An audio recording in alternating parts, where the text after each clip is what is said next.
It's officially one of the NFL's biggest holidays, the schedule reveal day here. All 32 teams, including the Seahawks, finding out when and where they're going to be playing their 17 opponents for the 2022 NFL season. Rob Rang and I are going to be breaking down the Seahawks' entire schedule on this latest installment of Locked On Seahawks.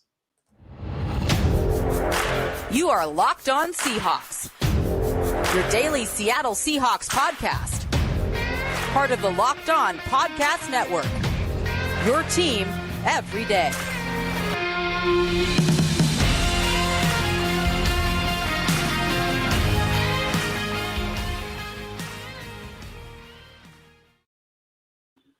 Greetings, 12. This is Corbin Smith, your host for Locked On Seahawks. Joining me for our live NFL schedule reveal episode, my co-host in crime, Rob Rang. This truly has become a holiday for football fans. We're right in the middle between the last Super Bowl and the start of training camp, and the draft's out of the way. Free agency's basically slowed down to a crawl. So football fans are itching for any kind of news, and the NFL, they find a way to milk everything that they have on the schedule, and they certainly do that with scheduling day. All 32 teams, including the Seahawks, finding out today when and where they will be playing their 17 opponents. Some really exciting games that we're going to be breaking down. And this schedule just came out. So, Rob, this is going to truly be some instant analysis, checking out all 17 games for the Seahawks in the schedule. We're going to start off with weeks 1 through 9, and then we'll do the second half of the schedule in the second part of our show. And, of course, some rapid-fire, way too early predictions coming up at the tail end of this special edition live podcast. As always, thanks for making Locked On Seahawks your first listen 5 days a week. Let's get to the schedule. The Seahawks getting ready for the 2022 season. It's been a transformative offseason, trading away Russell Wilson, releasing Bobby Wagner, moving on from a few other players in free agency. And sure enough, to kick off the 2022 season, I think you and I both expected this. Russell Wilson's first game as a Denver Bronco is going to come against his former team at Lumen Field on Monday Night Football. I can't think of a better opening game. So much at stake with Russell Wilson coming back to Seattle. Yeah, I think it's fascinating. I mean, the NFL obviously acknowledging what a big story that this is, not only in Seattle, not only in Denver, but across the National Football League. And, and kudos to the Seahawks. I mean, yet again, Seattle is going to have a primetime game to kick off the NFL season. What an opportunity for the Seattle crowd to be able to welcome or perhaps banish Russell Wilson and all those memories that they have. As you said, the opening Monday Night Football game of the season there at Lumen Field against the Denver Broncos. Yeah, I'm really excited to see how this is going to pan out from the perspective of fans, because I really don't know what to expect. Are there going to be a bunch of boo birds? Are the fans going to embrace Russell Wilson coming back with the way things ended, with him basically forcing his way out? There's certainly some fans that are sympathetic. There's others that are not, like, how dare you want to move on? And so it's going to be pretty crazy. And I think you're going to see an atmosphere at Lumen Field that we have not seen for a long time in terms of the volume. The fans are going to bring it, whether it's with positive energy or negative energy towards Russell Wilson. Now, you look at this first part of the schedule, again, opening up with the Denver Broncos at home, Monday Night Football, and then going to San Francisco in week 2. That is a very daunting first 2 games for a Seahawks team that's going to be breaking in a new quarterback and has a number of young players that are going to be playing key roles most likely. Then they get 3 weeks where, again, there's no easy game in the NFL. But you get a home game against the Atlanta Falcons, who are clearly in rebuild mode. The Detroit Lions, they're a team that I think are going to be kind of surprising this year, but they still have a long way to go till they're a playoff team. You get them at Detroit. Then you play New Orleans on the road. That is a tough place to win, but they are in a position where they're reloading at some positions. Their quarterback's coming off an ACL tear. Then they get a home game against the Cardinals, on the road against the Chargers, at home against the Giants, and then another matchup with the Cardinals in week 9 on the road. Interestingly, one of those 2 games against the Cardinals, they will not be facing DeAndre Hopkins, who will open the season with a 6-game suspension. What's your first takeaway looking at this first 9 games for the Seahawks in this 2022 season? Well, Corbin, you worked on the graphics, and so anybody who is watching our show here on YouTube, especially live, thank you so much for all your support. As I mentioned, you did the graphics, and it's interesting that you have Geno Smith there as the picture.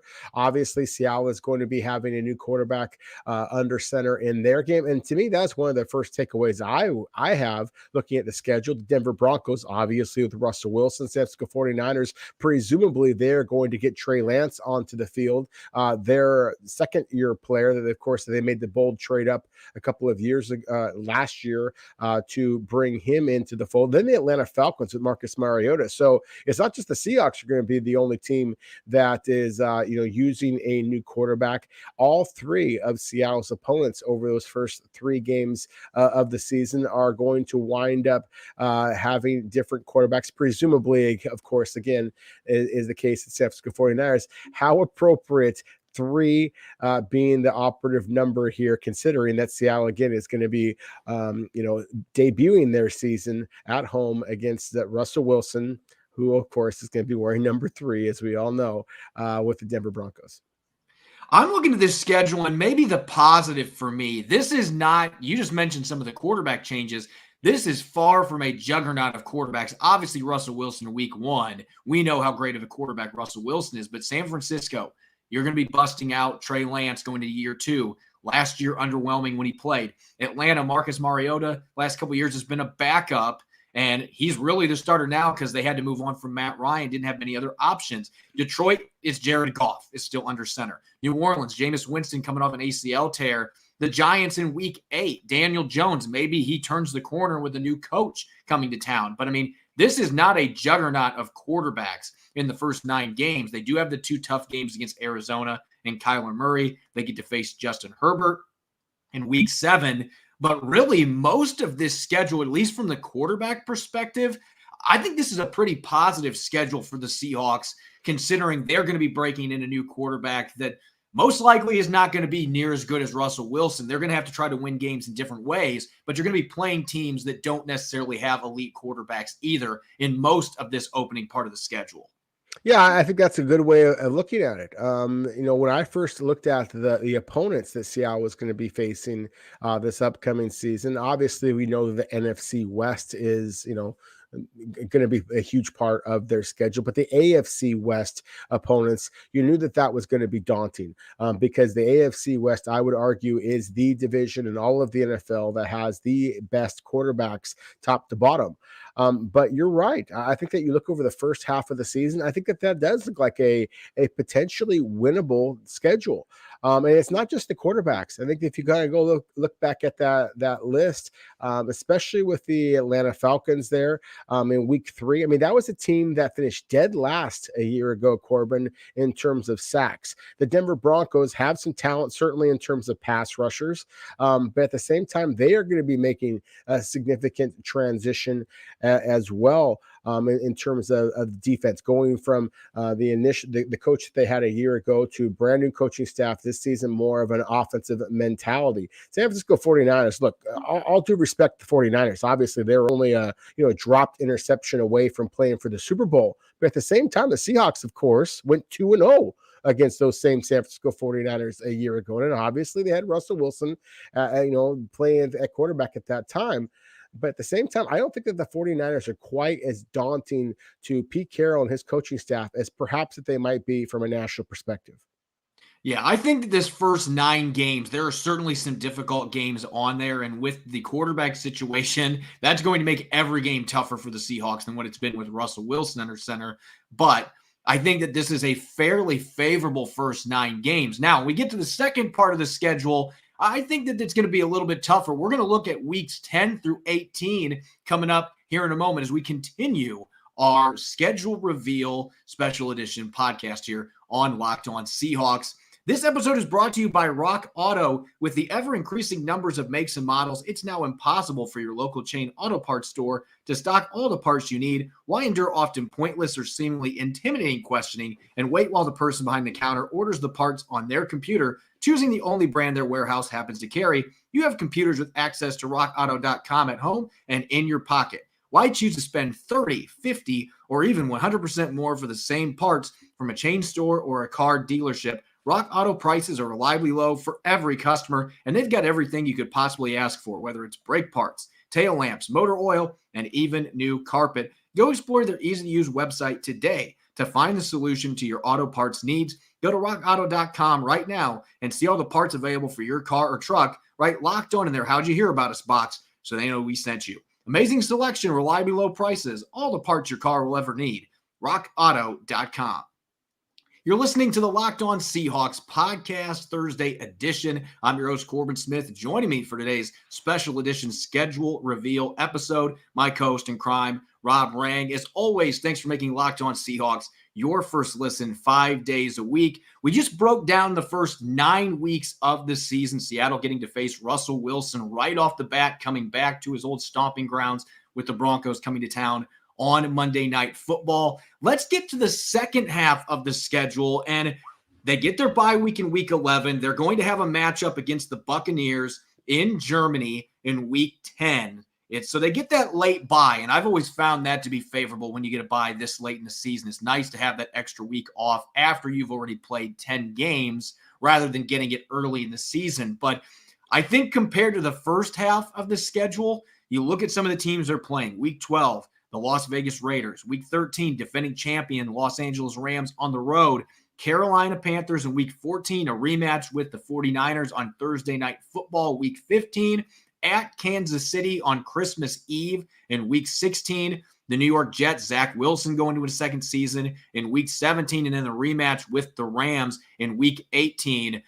From a quarterback perspective, I think this is a significantly tougher stretch, even though you do have some teams like Carolina and maybe even New York. If you want to lump Zach Wilson in there, there's still a lot left for him to prove. But you get 2 matchups with Matthew Stafford. You're going to have to deal with Patrick Mahomes on the road, Derek Carr with his new weapon, Devontae Adams, Tom Brady. This is a much tougher gauntlet in terms of the quarterbacks they're going to be playing. The good news is 4 of their last 5 games are at home. So that might mitigate some of that advantage their opponents have at the quarterback position. Yeah, 4 of their last 5 games at home, 5 of their last 7 games at home. You're absolutely right, Corbin, to point out about the caliber of quarterbacks that Seattle is going to be facing the second half of the season. I think that is huge. I mean, you look at that schedule there, and who does Seattle face that they, at least at this point, at least on paper, that they have the better, more consistent quarterback play than in any of those clubs? I mean, you're talking about Week 17 opponent, the New York Jets, the Carolina Panthers, and that's probably about it, considering what Seattle currently has the quarterback position, of course, with Geno Smith, Drew Lock, and Jacob Eason. So if that's the extent of the analysis, is that who's got the better, more proven quarterback play, then yeah, that is a pretty daunting second half schedule. But at the same time, again, I like the fact that Seattle is going to be having as many games at home down the stretch as they have. And there's a couple of reasons for that. The biggest is that I think that, if Seattle is in fact going to be having, if they do go into the schedule and they decide who their quarterback is going to be, if this is not something that's going throughout the entire season, a battle to see who is going to be the starting quarterback this week, then I think that over the course of the season, that gives that quarterback an opportunity to kind of win over his teammates and be, hopefully, from a Seattle perspective, to be able to get on a little bit of a run. And then second, I think that it plays into the hands of Pete Carroll and John Schneider in the way that they've built this team, the way that they originally built this team all those years ago. They want this team to be about running the football and playing good quality defense. As Mother Nature starts to kind of unleash its fury on the Seattle and the Pacific Northwest over the Novembers, the Decembers, that's when Seattle is going to be hosting so many of these football games. There is a couple of things that can mitigate a really good opposing quarterback. Certainly the weather, certainly that fan base. And so I do think that this sets up well for Seattle to be able to hopefully get themselves, again, from a Seattle perspective, get themselves on a little bit of a roll and might be able to kind of carry that into a much better season than a lot of people are thinking. I think you look at that first part of the schedule that we already looked at, those first 9 games, and I mentioned the lack of star quarterbacks. From Seattle's perspective, if you can get out of that with, say, a 5-4 record, with them going into the season with a new quarterback. And I don't think it's far-fetched to think they could win 5 of those 9 games. It's going to be tough. It's going to be hard for them to win games with things as constructed. But if they're able to run the football and the defense is good and they're not turning the ball over, whoever's at quarterback is protecting the football, it gives them a chance. And then when they're playing the harder part of their schedule, they do get the benefit of all these home games. Now, my disclaimer to that, it has been several years since the Seahawks have really been dominant at home. Even the last couple of years that Russell Wilson was under center, they've had their struggles on their home field. And I'm not counting 2020 when they won all but one game at home that season. You had no fans in the stands. It was an anomaly. The last several seasons when they have had fans there, some of it's been the fans just haven't been as loud and haven't been as boisterous as in the past, but this team just has not played as well on its home turf in recent seasons. It seems like since they've changed the Lumen Field, it's been even worse. So that is something that Pete Carroll's got to find a way to get back this year with a team that's not as talented as some of the ones they've had recently. They've got to get that home field advantage back. That onus falls on the players. It falls on the fans to pick it up. But if they can get back to where this is one of the best home field advantages, that can carry you through that back half of the schedule, especially with a young team. I think that's the other thing worth noting here.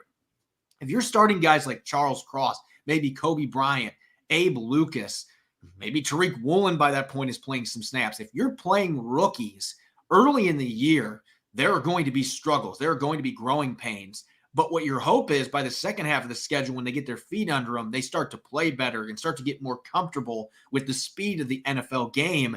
That can be dangerous as a team. If you're not in the playoff race, at least you can play spoilers. And having all those home games late, that is the type of situation that really bodes well for them. So I'm not going to sit here and say they're going to win a bunch of these games, but having the tougher part of the schedule going against mostly home games, that certainly is a benefit to Pete Carroll's squad.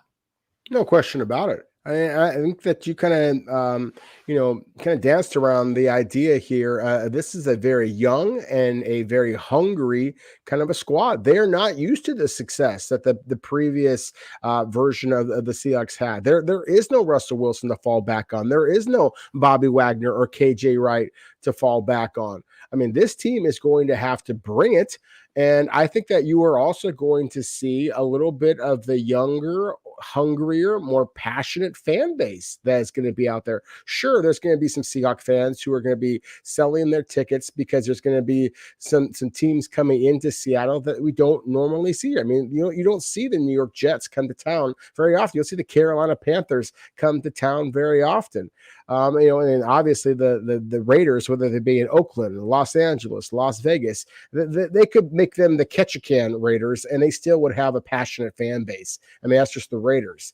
But at the same time, for those tickets that get sold to the opposing fans, I think that the fans that you're going to see wearing that blue and green for the Seahawks are going to be those true blue Seahawks fans, not the kind of, business tycoon types that, want to impress their friends by bringing them to the game, having a cocktail and leaving at halftime. You're going to see the passionate fans back again. That's what made Seattle such a loud, environment for opponents to deal with. And so I do think that you are going to see a younger, hungrier team. I think that you are going to see certainly hungrier and louder kind of fans in the stands. And I think that is going to result in Seattle not necessarily winning more games. As you just said, I'm not going to sit here and say that I think the Seattle is going to run through the schedule and is going to be the number one seed in the NFC. I do think that this is a team that has enough talent that they are going to surprise some of these so-called NFC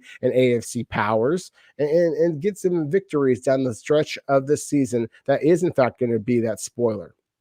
There's a couple games in the second part of the schedule that I'm really intrigued by. Of course, as we've talked about, the game in Germany, just the history there. First regular season game ever in Germany, and you haven't faced Tom Brady. It looked like they weren't going to play against Tom Brady ever again. Well, you get that. I guess you could call a luxury that you get to face Mr. Brady again, and he's going to be against, he's going to be quarterbacking a Buccaneers squad that still has Super Bowl aspirations. They won it 2 years ago. Rams beat them last year. They're going to be looking to get back to the big game. So that's going to be a very difficult opponent, but you do have the advantage of that kind of being like a home game with the fans there in Germany. And I'm really intrigued by the Week 17 matchup against the New York Jets. There's some storylines to that game as far as, they get to face Jamal Adams again, and they're going to have some of the players they've drafted now with those picks they got from the Seahawks have a chance to make an impact. They have a second-year quarterback they're hoping takes major strides. I think the Jets could be a sleeper in the AFC East this year with the talent they add in the draft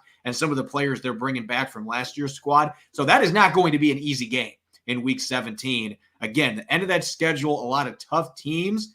The only benefit, you do get the 4 home games in the final 5 home games in the final 7.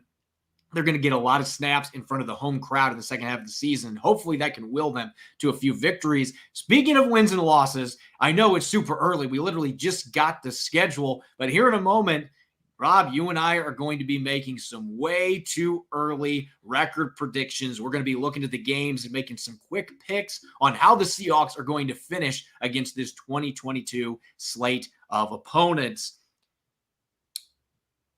Our partners at BetOnline continue to be the number one source for all your betting needs and sports info. Find all the latest odds, news, and sports developments, including this year's basketball playoffs, Major League Baseball scores, fights, and even next season's NFL futures. BetOnline is your continued source for all your sports and wagering informational needs, from live betting to the playoffs, esports, and more. Head to their website today or use your mobile device to learn more about the trends in action. BetOnline, where the game starts.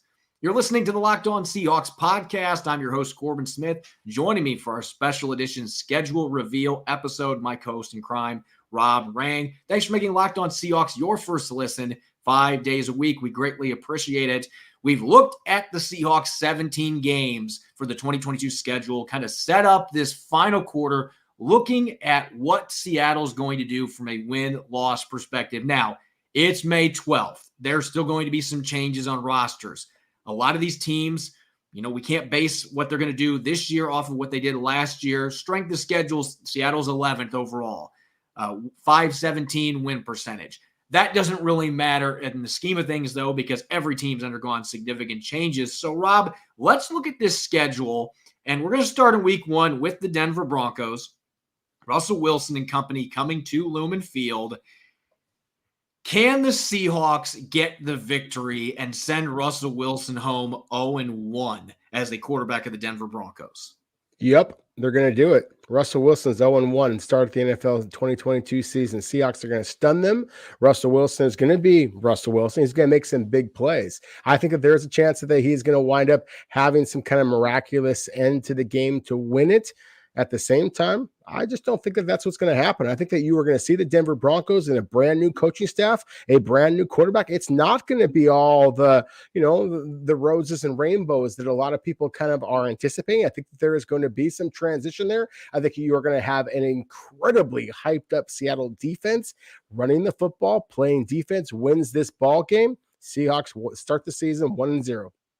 I just don't have the same optimism. I do see some of the arguments you are making, though. Russell Wilson is going to be with a new team, still learning a new offense, learning his new receivers, and playing in Seattle. It's a hostile environment. It'll be a lot different for him being a visiting quarterback than the other way around. But I just think in Week 1, Seattle's going to be breaking in a lot of new guys too, and I just can't see them pulling off the upset here. I think Denver's got a better team. If this game was later in the season, I might actually be more optimistic.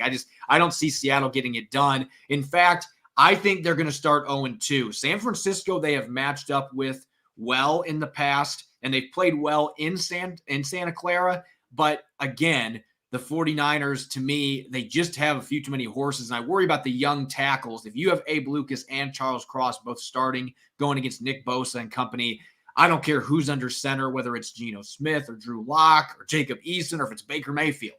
There's going to be a ton of pressure, and I think that game's going to be close, and I think the Seahawks will battle them, but yeah, I see them starting the season 0-2 before they head back in Week 3 to play the Atlanta Falcons at Lumen Field. I actually think there's a pretty decent chance they start the season 2-0. That's the thing. In San Francisco 49ers, if they go with the different quarterback in Trey Lance, then that's the biggest reason why I think that Seattle could pull off the upset in Santa Clara, just like it would be considered an upset. Seattle is currently a 3.5-point home underdog to Denver in that Week 1 opener.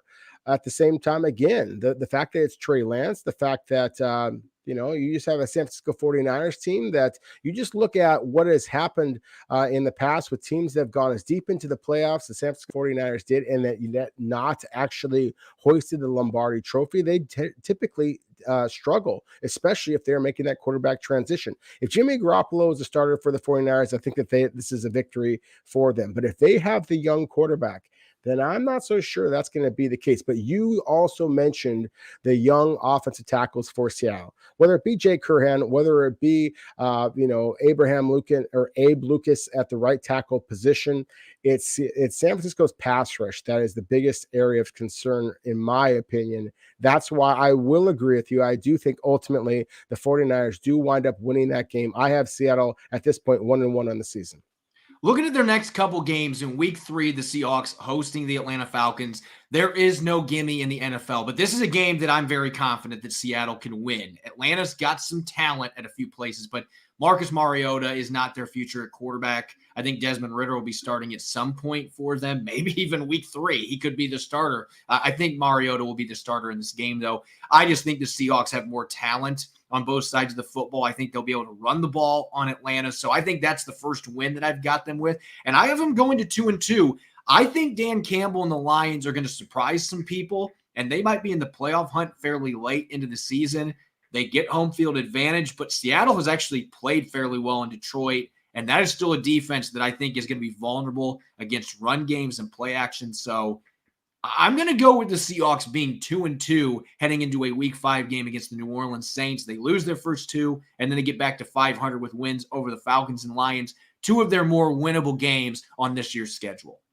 I think they're winnable on paper. I would agree with you. I think that Seattle is able to eke out a victory at home against Atlanta. I think that Atlanta is going to be an interesting team. They are going to want to run the football an awful lot. That's what Arthur Smith, the head coach in Atlanta, previously did in Tennessee. Marcus Mariota, that sets up very well for him. Tyler Agila, running back that you and I were both very high on, wound up going to the Atlanta Falcons. So I think that's going to be kind of an interesting, matchup for them.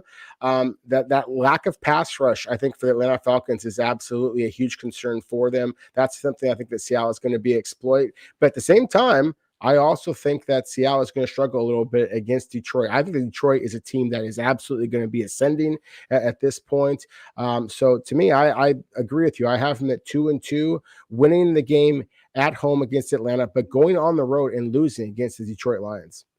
We're both in about the same spot right now, 2-2, just got there a little bit differently. Looking at the next couple games, another tough road game in New Orleans, followed up by a home game against Arizona in week 6. I just think winning in New Orleans is extremely difficult, and that is a team that still has a lot of talent on both sides of the ball. If Jameis Winston's healthy, I would give a slight advantage to him over the quarterback that the Seahawks are going to be playing. So I think 2-3 after that game. And Arizona has just dominated Seattle at home. They aren't going to have DeAndre Hopkins for that week 6 game, but I don't think it is going to matter. I just think Arizona, with their quarterback, the weapons they have, this is not a Seahawks team that is going to be built necessarily to be able to play in a high-scoring game. And I think Seattle's going to have some issues keeping Arizona off the scoreboard. So I have them dropping to 2-4 with back-to-back losses to the Saints and Cardinals, 2 teams that I expect are going to be in the playoff hunt deep into the season. Yeah, I'm slightly more optimistic. I think that Seattle might actually be able to beat Arizona. The Cardinals are not going to have the pass rush that they had previously. J.J. Watt, all due respect, he's coming back from the injury, older player that he is. Of course, don't have Chandler Jones any longer. Kyler Murray is a fantastic player, but the loss of DeAndre Hopkins is significant, even with Marquise Brown being added to the fold. I love the speed that the Cardinals have. I just don't think that they have enough physicality. I think that this is one that Pete Carroll is going to have Seattle, very much amped up and ready to win. And I think that they're going to need it, because I think they're going to get thumped by the New Orleans Saints in week 5. Now, Jameis Winston is the wild card. I think there's always a possibility that he's going to throw you 3 interceptions or something and keep this game close. But the New Orleans Saints, I think, have one of the absolute elite defenses in all of the NFL. I think that Seattle is going to struggle against them. And then with the way that the New Orleans Saints are built on their offense, Jameis Winston throwing the ball deep, the rookie wide receiver Chris Olave, one of my favorites to get offensive rookie of the year. I think that the Saints are going to be marching in New Orleans, and Seattle's going to want no part of them early on in this season. Wrapping up our first half of the schedule here, road game against the Chargers, home game against the Giants, and a road game against the Cardinals. This is where I could see the season either completely falling apart for the Seahawks or getting some momentum going into the second half. I'm going to lean towards that way. My first upset I'm going to go with here is in week 7. I think the Chargers are going to be a very good team in the AFC West, but they still have some spots on their roster that stand out to me as flaws.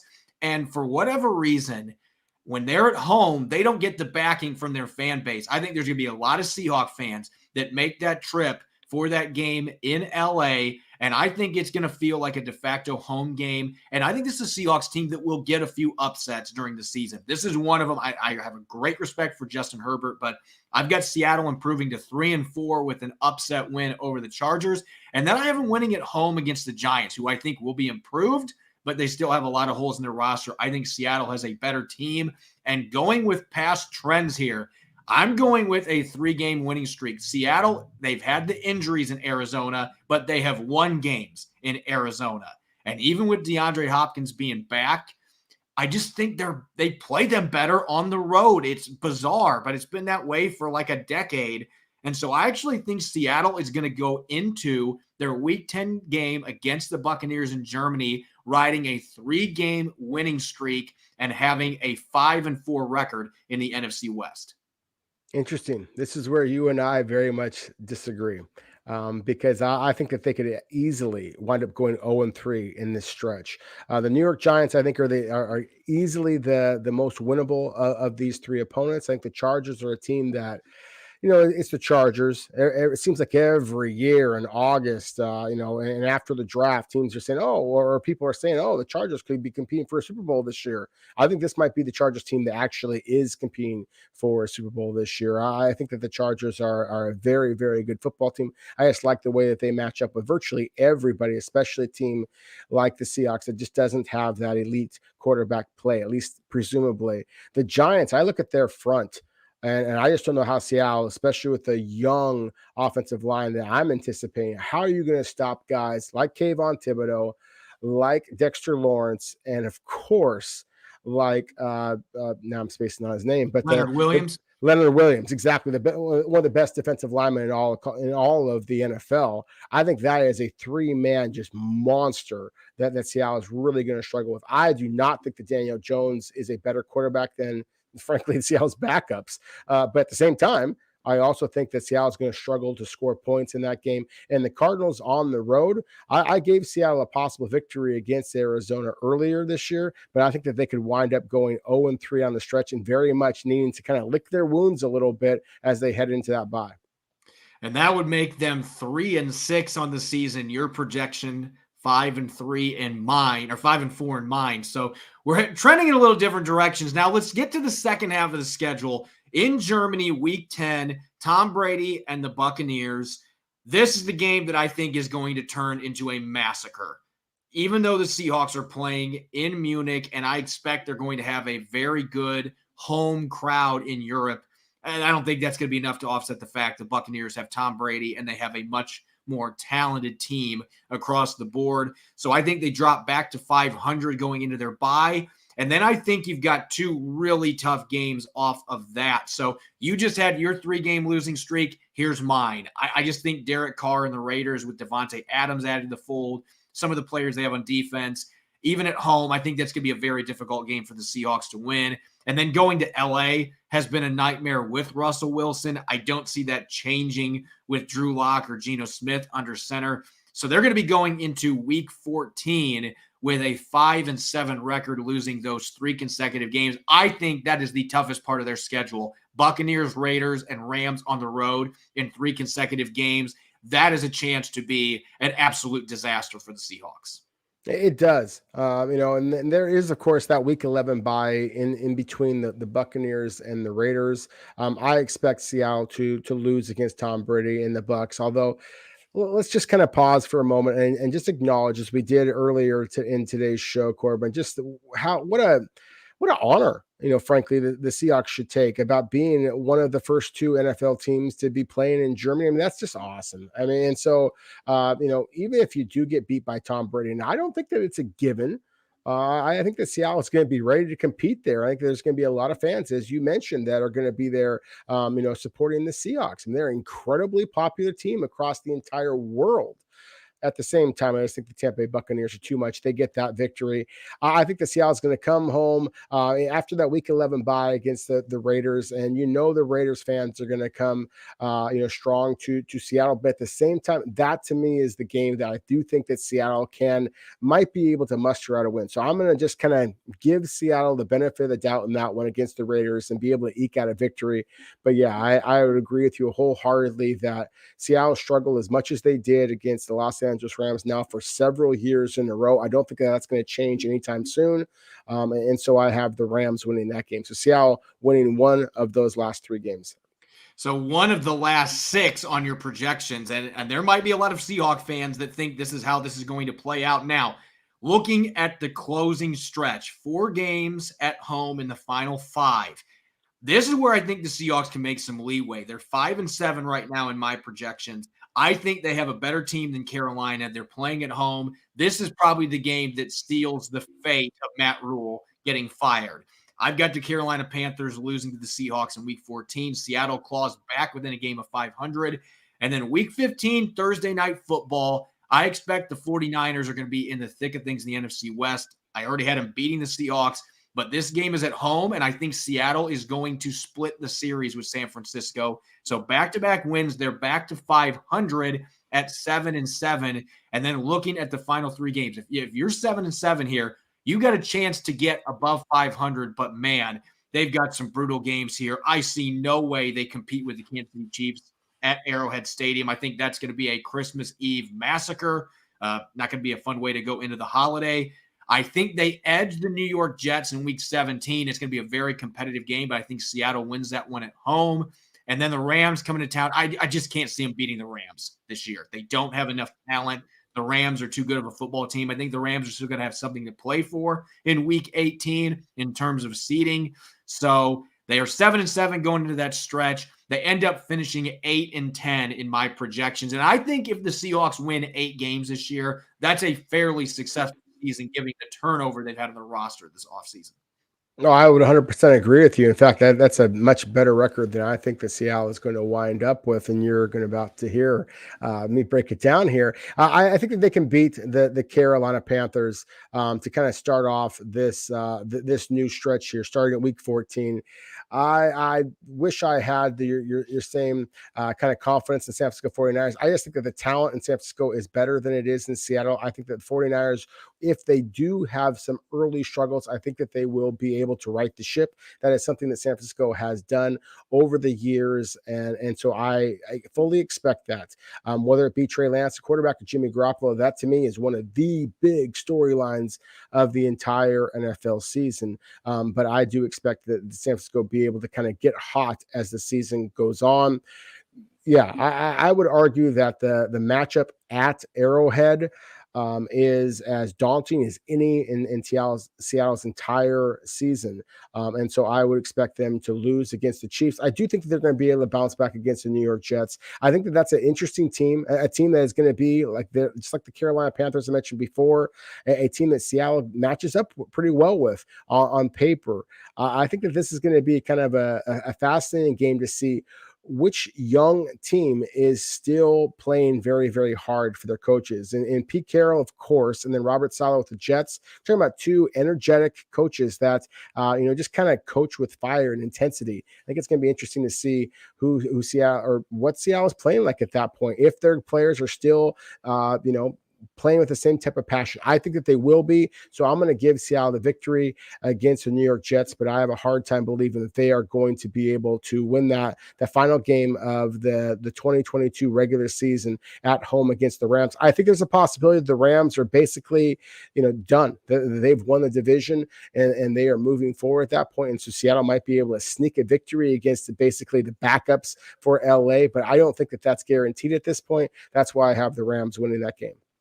So you've got the Seahawks going 6-11. I've got them going 8-9. Apologies for my earlier math saying 8-10. That's why I was a social studies teacher, not a math teacher back in the day. But we both have them under 500. I have a little more optimistic outlook of them getting close to 500 because of their defense, their run game. Maybe they get a good enough play at quarterback to eke out a few of these games, but it's going to be very hard for them to get to 7 or 8 wins this season. And yours at 6 wins, that's probably what most prognosticators are going to look at as the ceiling for this team as they enter a rebuild, a lot of young players. We'll see what happens. We'll have a chance before the season starts to do this again once we've seen what this team looks like in training camp and the preseason, what the quarterback situation looks like. But nonetheless, it's just an exciting time of year, regardless of where your team's at.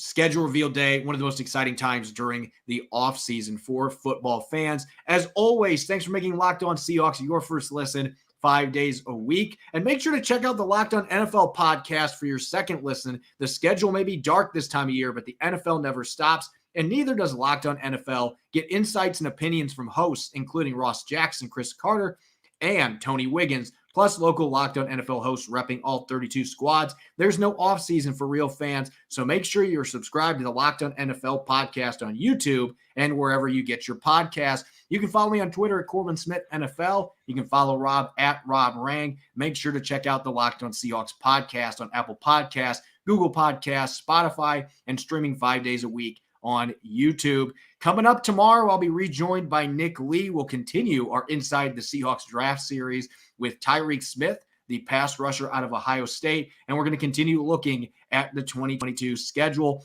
Thanks for listening in. Enjoy the rest of your Thursday. Go Hawks.